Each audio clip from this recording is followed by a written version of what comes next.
Jusqu'à 9h, Good Morning Business.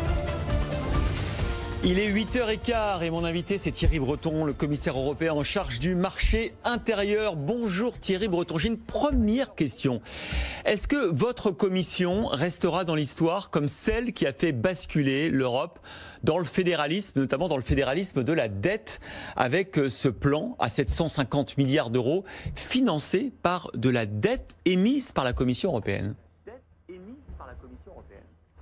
Vous faites référence à une sorte d'effet Hamilton, peut-être. Exactement. Christophe Jacobizzi. Même moment que l'histoire américaine, effectivement. Même moment que l'histoire américaine. Voilà, au début, voilà, lorsque effectivement les États-Unis commencent à émettre de la dette mutualisée et à lever de l'impôt.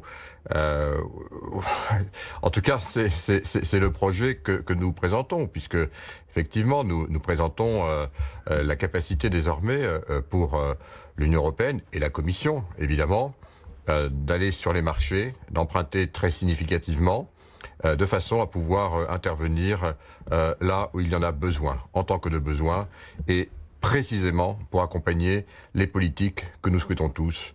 Une économie qui se redresse, bien sûr, une économie plus verte, une économie plus numérique, et puis une Europe plus souveraine. Alors évidemment, quand on lève de l'impôt, d'abord, Christophe Jacobizzi, quand on lève des dettes, eh bien, on les rembourse. Donc ces dettes sont faites pour être remboursées. On lit ici ou là un certain nombre d'éléments, de propositions.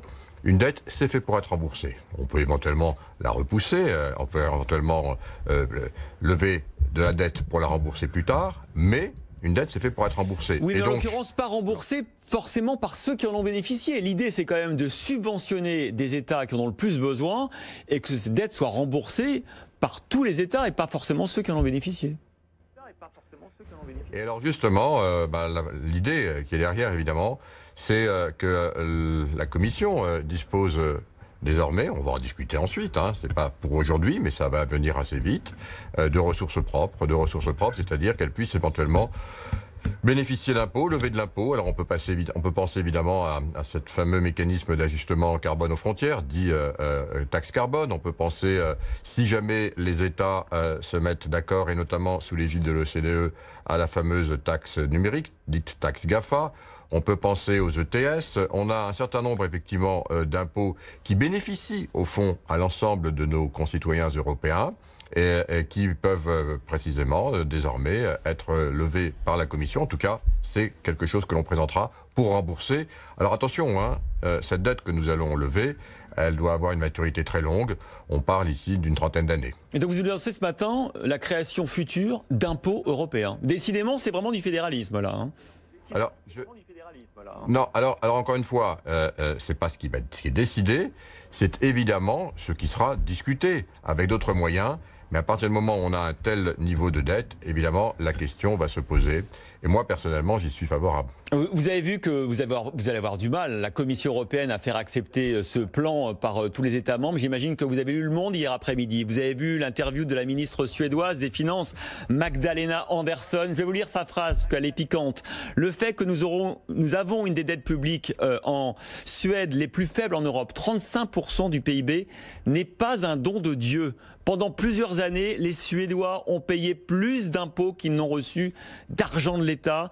Les retraités suédois ne comprendraient pas que leur argent aille aux retraités espagnols ou italiens qui n'ont pas payé d'impôts aussi élevés.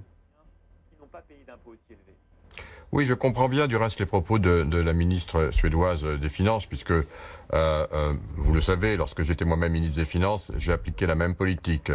J'ai baissé la dette de la France, parce que j'estimais que c'était ce qu'il fallait faire. On est dans une situation tout à fait différente aujourd'hui.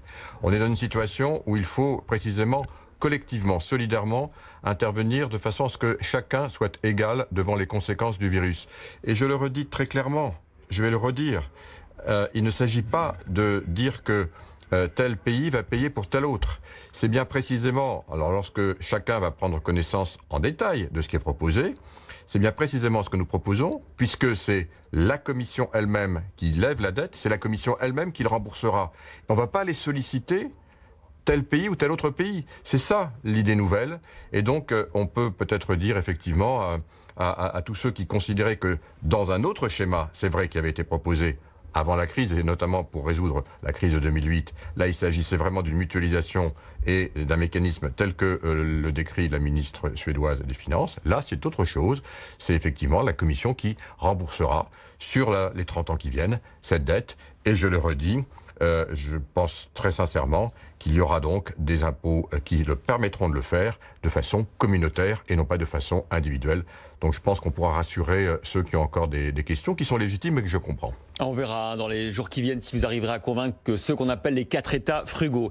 Une question, Thierry Breton. Est-ce que vous craignez que cette crise économique se transforme en crise financière? J'ai lu la revue de stabilité financière de la Banque Centrale Européenne cette semaine. Voilà ce qu'elle dit. La vulnérabilité a aggravé les fragilités préexistantes de la zone euro. Choc de marché, possible correction des prix de l'immobilier, risque de fragiliser les établissements financiers et entraver leur capacité à soutenir la reprise. Là, le risque, c'est de placer la dette des pays les plus endettés sur une trajectoire insoutenable.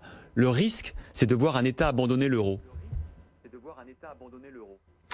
Non, vous savez, dans des situations comme celle-ci, qui est quand même une situation extraordinaire, inédite évidemment, il est parfaitement normal que ce type de scénario intervienne et soit présenté, parce que ce sont des scénarios, il faut évidemment les étudier, ne pas les balayer d'un revers de main.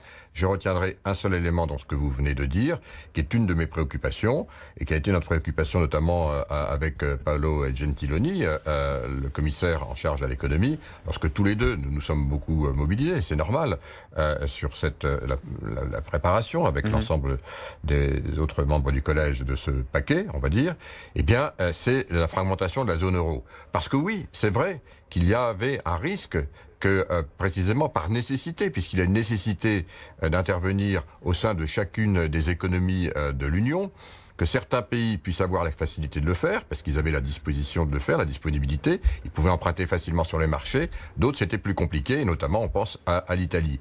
Et c'est la raison pour laquelle, pour éviter cette fragmentation de la zone euro, qui est toujours un des risques potentiels sur lesquels il faut évidemment se battre. La BCE intervient, mais on a pensé également que de notre côté, il fallait créer une ligne supplémentaire, ces fameux 250 milliards d'euros, qui seront mis à disposition des États membres qui voudront emprunter pour leur propre budget, bien entendu, pour faire face aux conséquences de la crise. C'est des montants très considérables. Et donc, si un pays, par exemple l'Italie, souhaitait emprunter l'année prochaine une partie de sa dette, notamment en faisant appel à cette facilité, elle pourra le faire. Ça nous permet de lisser, évidemment, ces disparités et ce choc auquel vous faisiez potentiellement référence. Donc je crois qu'effectivement, on a bien anticipé tout ça et on essaie de répondre à l'ensemble des aspects du problème qui est soulevé par la situation que nous connaissons. Et pour éviter que la crise économique ne se transforme en crise financière. Thierry Breton, vous êtes commissaire en charge du marché intérieur. Le tourisme de cet été 2020 va être important justement pour le marché intérieur. Est-ce que vous souhaitez que toutes les frontières intérieures, toutes les restrictions au sein de l'Europe soient levées très vite en juin? Vous avez vu que la France l'appelle de ses voeux. Qu'est-ce que vous avez mis en place, Thierry Breton, pour que les touristes européens puissent aller là où ils veulent cet été? D'abord, est-ce que je le souhaite? Oui, bien sûr, comme tout le monde, on le souhaite tous, c'est une évidence, et je crois qu'on commence à se réjouir de voir que précisément ces restrictions, qui sont quand même des restrictions de liberté, se lèvent les unes après les autres, précisément parce qu'on a fait ce qu'il fallait faire et que la pandémie semble maintenant clairement reculer. Je rappelle quand même malgré tout qu'il y a évidemment une relation, une corrélation, j'allais dire, entre évidemment la levée de ces restrictions et les évolutions épidémiologiques. Donc bien sûr qu'on le souhaite, et bien sûr qu'on voit que ça commence à se mettre en œuvre et qu'on s'en réjouit.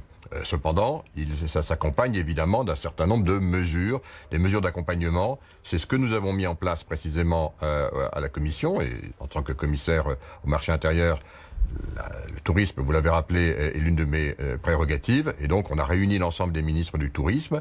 Nous avons fait donc une sorte de protocole commun. Donc on a maintenant des protocoles communs pour passer les frontières, pour accueillir les touristes sur leur lieu de vacances, pour vérifier que les mesures de protection, de distanciation sociale, de protection sanitaire sont prises. Donc ce protocole existe. Et puis par ailleurs, on a également un site qu'on est en train de finaliser, qui s'appelle reopen.eu, EU, qui va centraliser précisément l'ensemble des bonnes pratiques, l'ensemble des pratiques également, de façon à ce que si vous voulez vous déplacer au sein de l'Union européenne pour aller passer vos vacances, eh bien vous saurez exactement comment faire pour aller d'un point à l'autre et ce que vous trouverez à l'arrivée, y compris en termes de précautions et de mesures qui ont été prises par les acteurs du tourisme, qui sont, je tiens à le signaler, extrêmement dynamiques, très courageux aussi, très entreprenants.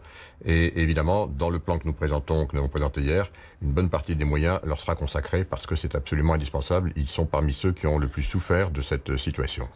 Thierry Breton, reopen.eu, est-ce que ça veut dire que vous avez vécu au fond comme un échec la fermeture des frontières entre chaque pays européen et l'absence de coordination dans la lutte sanitaire ?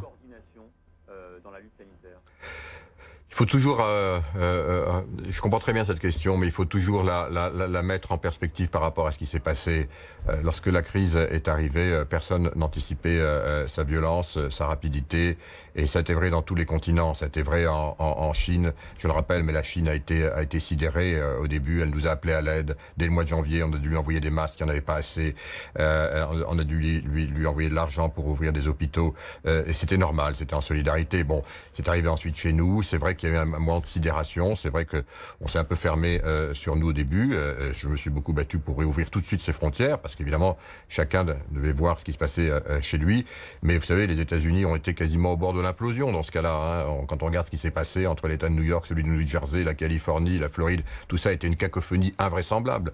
En Grande-Bretagne, au Royaume-Uni, vous avez vu que on est dans des postures totalement différentes entre l'Angleterre, les Pays de Galles et l'Écosse. Non, donc ramenons les choses là où il faut les ramener. Ça n'a rien à voir, encore une fois, avec l'Union européenne. Il y a eu des réflexes, mais heureusement que chez nous, en Europe, il y avait finalement une commission qui a été assez forte, parce que très vite, elle a ramené l'ordre, ce qui n'a pas été le cas aux États-Unis. Je voudrais qu'on parle d'un autre sujet qui, je sais, vous tire beaucoup à cœur, Thierry Breton, c'est l'avenir de notre industrie, l'industrie automobile, l'industrie aéronautique.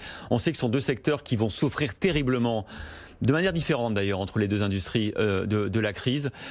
Qu'est-ce que l'Europe peut faire pour eux? Il y a toujours des grands mots sur les fonds de soutien, l'innovation, la transition.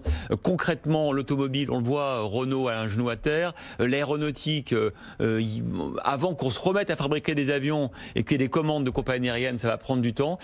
Qu'est-ce qu'on peut faire? Est-ce qu'on peut par exemple soutenir l'industrie de la défense pour qu'il y ait des commandes publiques plutôt que des commandes privées? C'est quoi votre plan? Alors, d'abord, le plan, ça a été... vous savez, c'est bien d'avoir des plans, mais il y a une chose que René Monory, certains s'en souviennent encore, qui a été ministre des Finances, qui était mon patron quand j'étais jeune, m'a toujours appris, c'est mieux d'avoir de l'argent pour mettre ses plans en face. Les plans, tout le monde peut en faire, mais derrière, il faut l'argent. Et c'est précisément la raison pour laquelle on a fait un plan, rapidement. D'abord, on avait une vision industrielle pour l'Europe. On l'avait présentée, vous vous souvenez, j'étais venu vous la présenter du reste le 10 mars, Christophe Jacobizine. Mais derrière, il faut des moyens. Et précisément, cette crise, eh bien finalement, c'est un peu le paradoxe de la situation, va nous permettre, nous l'espérons, en tout cas on s'en donne les moyens, d'accélérer précisément cette transition et d'apporter, pour faire face précisément aux conséquences de la crise, mais aussi pour mettre en place le plan de relance, d'apporter les moyens pour ce plan de relance. Et les moyens précisément pour les secteurs, nous appelons ça les écosystèmes industriels. Il y a 14 écosystèmes industriels qui composent la diversité de notre tissu industriel en Europe, dont évidemment vous avez rappelé l'écosystème de l'automobile, de l'aéronautique, de la défense. Eh bien, ces écosystèmes, en tout cas pour les deux premiers d'entre eux, ont été très affectés. On a donc parfaitement calibré, on a analysé le mieux possible l'impact sur tout l'écosystème, c'est-à-dire bien sûr les grands constructeurs, vous avez parlé de certains d'entre eux, mais il y a derrière les milliers et les milliers de petites entreprises, d'entreprises de taille moyenne, de sous-traitants, de distributeurs qui sont évidemment concernés. Donc pour chacun de ces écosystèmes, nous avons identifié les besoins. D'abord, pour faire face à la situation, et puis deuxièmement, pour relancer effectivement cette industrie en la rendant plus verte, en la rendant plus numérique, mais aussi en faisant en sorte que l'Europe, à travers tout cela, soit plus résiliente, c'est-à-dire plus autonome.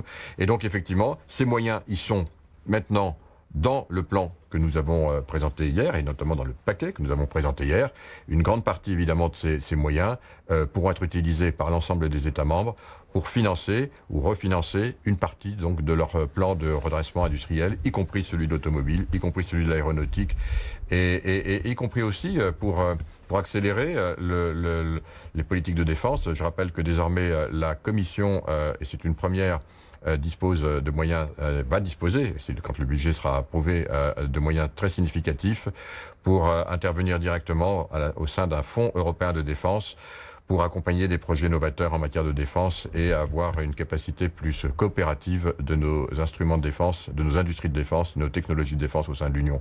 Donc on a vraiment maintenant et les outils et les moyens en place pour ce faire. Et bien sûr, c'est la raison pour laquelle il va falloir que le plus vite possible, on fasse en sorte que, et ce sera le travail de Charles Michel, le président du Conseil, que l'ensemble de ces propositions soient acceptées par les 27, bien entendu votées par le Parlement européen. J'étais avec l'ensemble de mes collègues commissaires au Parlement et la présidente Ursula von der Leyen, dès l'annonce de ce plan, on a noté quand même avec satisfaction que la grande partie des groupes politiques soutiennent ce plan au Parlement européen. Il faudra le faire voter ensuite par l'ensemble des parlements nationaux, mais ça devrait être assez rapide et j'espère de tout cœur qu'on pourra être opérationnel dès le début de l'année prochaine. Il faut de l'argent, vous nous l'avez rappelé Thierry Breton, c'est le nerf de la guerre. Je vous souhaite bien du courage pour convaincre quand même les 27 et notamment les 4 États frugaux. Vaste programme, comme aurait dit le général. En tout cas, merci Thierry Breton d'avoir été avec nous ce matin dans Good Morning Business.